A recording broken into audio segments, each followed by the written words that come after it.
હું છું ભોળા દાદા? તે શરબતમાં બરફ નાખ્યો તો? ના ના, હે તો હું ગળી ગયો. એ લીંબુ. એટલે તમે તો કીધું તું મારી હાટુ લીંબુ શરબત બનાવે, એમાં આખું લીંબુ નાખી દેજે. હે તે શરબતમાં આખું લીંબુ નાખ્યું તું? હા? ઓય બાપા, અલ્યા આખું લીંબુ નહોતું નાખવાનું કીધું, આખું લીંબુનો રસ નાખવાનું કીધું તું. કેવું તમે નહોતું કીધું? તમે ખાલી એમ કીધું તું મારી હાટુ લીંબુ શરબત બનાવે, એમાં આખું લીંબુ નાખી દેજે. અરે દાદા હું લીંબુ ગળી ગયો હું બાપા. પણ એમાં કાલા હું કાઢો, તડકાનું લીંબુ તો હારું. લીંબુ હારું, આખું લીંબુ થોડું હારું. ઈ હાસુ. ઓ યા દેકારો કરો.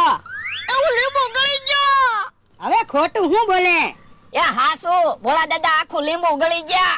હે તો ભોળા તારા પેટમાં લીંબુડી ઉગશે. હે ઓય બાબા. પણ એમાં રોવા હું બેઠા, ઈ ખોટું ખોટું કે. ખોટું ખોટું કાઈ ના કેતા. આપણે લીંબુના બી વાવી તો લીંબુડી ન ઉગે? હા? તો ભોળો તો આખું લીંબુ ગળી ગયો, લીંબુડી ઉગે જ તે ને. એ એમ કાંઈ પેટમાં લીંબુડી નો ઉગે, ઈવડા ઈ તમને બીવડાવે. તમે કઈ ખોટું ના કેતા, હાસુ કેવી. એ ભલે હાસુ કેતા હોય, તમે જાઓ. જો બોલો, તમને બીવડાવા મીણ્યા. હેલા કે આમ જમરૂ કહેતા હતા ઈ વાત હાસી છે તો મારા પેટમાં લીંબુડી ઉગશે તો તો હારું જ તે ને, આપણે વેસાતા લીંબુ લાવવાય ન પડે. સોનો મનો બે ને હું લીંબુ ગળી ગયો એનું કાક વિષય ને. એ હારું. એલા હું છું, ભોળા દાદા કેમ રોવે? એ ઈ લીંબુ ગળી ગયા. અરે ખોટું હું બોલો, લીંબુ થોડા કોઈ ગળી શકે? હાચું કે હું લીંબુ ગળી ગયો. યો બોલો, એમ તો કેમ લીંબુ ગળી ગયા? એ હું લીંબુ શરબત બનાવતો હતો ને, તે ભોળા દાદાએ મને કીધું ઈ કે મારા શરબતમાં આખું લીંબુ નાખી દેજે. તે મેં આખું લીંબુ નાખ્યું, તે ઈ લીંબુ ગળી ગયા. તમે તો કાક ની કાક ઉપાધિ કરતા જ હોય. કા તમે 500 વીઘા વેચીને ક્યાંક વયા જાવ, કા હું 5 વીઘા વેચીને ક્યાંક વયો જાવ. રોજ મારે કકડા ટકલો સાંભળવો. તો પણ તમારે ક્યાંક વયું જવું હોય તો અમને 5 વીઘા આપી જો, અમે પૈસા આપી દેવી. ના રે ના, મારે કઈ 5 વીઘા જમીન વેચવાની નથી. એ જમીનની વાત જવા દો, હું લીંબુ ગળી ગયો એનું કાક વિચારો. એ એમાં મને કાઈ ખબર ન પડે, તમે વિચારો. ઓ બાપા મારા પેટમાં લીંબુડી ઉગશે તો. હવે નાના છોકરા જેમ રોવો હું, એમ કાંઈ પેટમાં લીંબુડી ન ઉગે. એટલે બીક તો લાગે જ તે ને. ઈ ભગવાની બેઠા છે ને? હા બેઠા. તો બેઠા હું, હાલો રમત રમવા. પણ રમત રમવા કેમ આવવું? ભોળા દાદા લીંબુ ગળી ગયા. હે ભોળા દાદા લીંબુ ગળી ગયા? હા? એમ તો કેમ લીંબુ ગળી ગયા? એ હું લીંબુ શરબત બનાવતો હતો, તે ભોળા દાદા કે મારી હાટુ લીંબુ શરબત બનાવે, એમાં આખું લીંબુ નાખી દેજે. તે ઈ લીંબુ ગળી ગયા. તો પણ તને ખબર ન પડે, આખું લીંબુ થોડું નાખવાનું હોય. હવે વાતું નથી કરવી, હું લીંબુ ગળી ગયો એનું કાક વિચારો. એ હારું, એક કામ કરો ભોળા, આ બાજુ વી આવો. હે આજ હારું છું, મારા પેટમાંથી લીંબુ નીકળી ગયું. તો હાલો રમત રમવા. હું રમત છે ઈ તો કયો. તમે હાલો ત્યારે ને. હાલેલા હારું છું, આમ થાય આપણને ગામમાં ન ભાડ્યા, નકર આપણે એને ફેફસી ખવડાવી પડે. આ ઈ હાસુ. હે આમ તો આ બાજુ આવે. હે તો ફેફસી હંતાડી દે. હું કહો કાકા, જમરૂ કાકા બેઠા એમ ને? હા બેઠા. હાલો રસ પીવા, હું આપણી હાટુ રસ લાવ્યો. હે મને ભાઈને ફેફસી હંતાડી દીધી. હા મને ભાઈને ફેફસી હંતાડી દીધી ને, હવે તમને રસ નથી પાવો. એ રસ નથી પીવો, અમે ફેફસી ખાવી જ સીવી. ઈ બધા આયા જ મળી ગયા ને. એ લ્યો બોલો, કઢા છે તો હજી ફેફસી ખાવ. ખાવાની વસ્તુ ગધાય ખાય, ના નાય ખાય. આ ઈ હાસુ. અને તું શું કામ આવ્યો? એ એમી રમત ગોઠવી, હાલો રમત રમવા. શું રમત છે? અરે તમને મજા આવી જાહે. ઉનાળામાં નાવાનું વધારે ગમે કે ખાવાનું? નાવાનું. તો પાણીની રમત છે. હે તો હાલો સાહેબી, હાલો હાલો. એમ અમરાભાઈ શું રમત છે? ઉભા રહ્યો. બકુલભાઈ કેહા કાકા ને એને બધાને બોલાવા ગયા છે, એ આવી જાય પછી રમત સમજાવું. ઈ આમ આવ્યા. હા લ્યો બધા આવી ગયા. બોલો હવે તો કયો શું રમત છે ઈ? એ પાણીમાં કુસ્તી કરવાની છે. યો બોલો, પાણીમાં કુસ્તી કરવાની. હા, 2 ટીમ પાડવાની, જે ટીમ જીતશે એને અમે શેક આપશું. હે તો અમે જીત્યા. તમે કહો એમ થોડા અમે માની લેવી.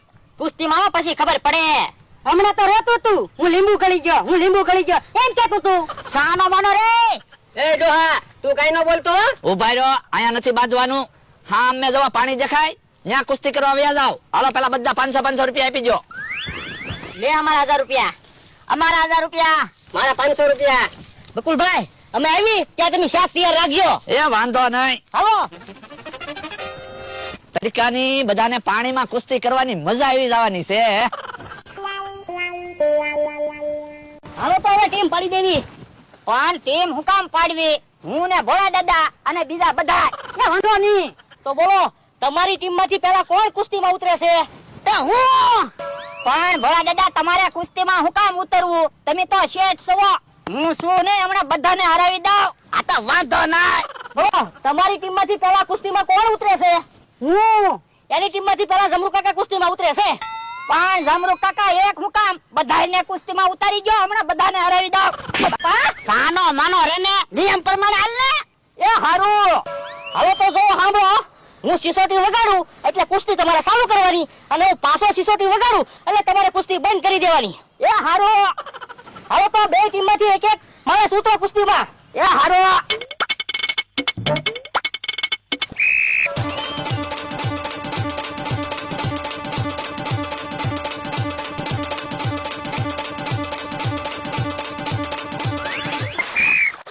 જમરૂ કાકા હારી ગયા. ભોળા દાદા આપણે જીતી ગયા. શાબાશ શાબાશ.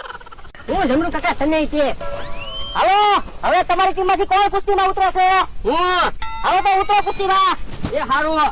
ભોળા દાદા હમણાં તમે જોજો, એને હરાવી દઉં. શાબાશ શાબાશ.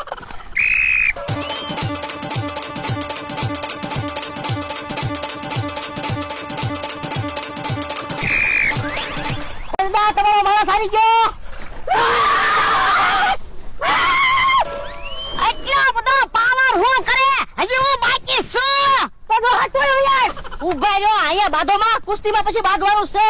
એ વાંધો નહીં. તો બોલો હવે તમારી ટીમ માંથી કોણ કુસ્તીમાં ઉતરે છે? એ હવે તો ભોળા દાદા એક બાકી છે. આ ઈ હાસુ. હાલો તો ભોળા દાદા તમે કુસ્તીમાં ઉતરો. એ હારું. હા તું પેલા નાઈ લે પછી કુસ્તી કરવી. એ ઓ ન બોલતો, તું કાઈ જીતી નથી ગયો.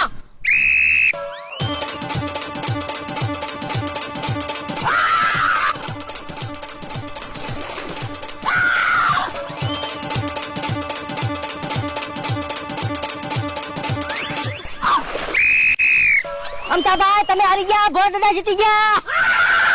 શાબાશ ભોળા દાદા શાબાશ. ઓ ભાઈ હજી બાકી છું. આ તો તું વિયાર.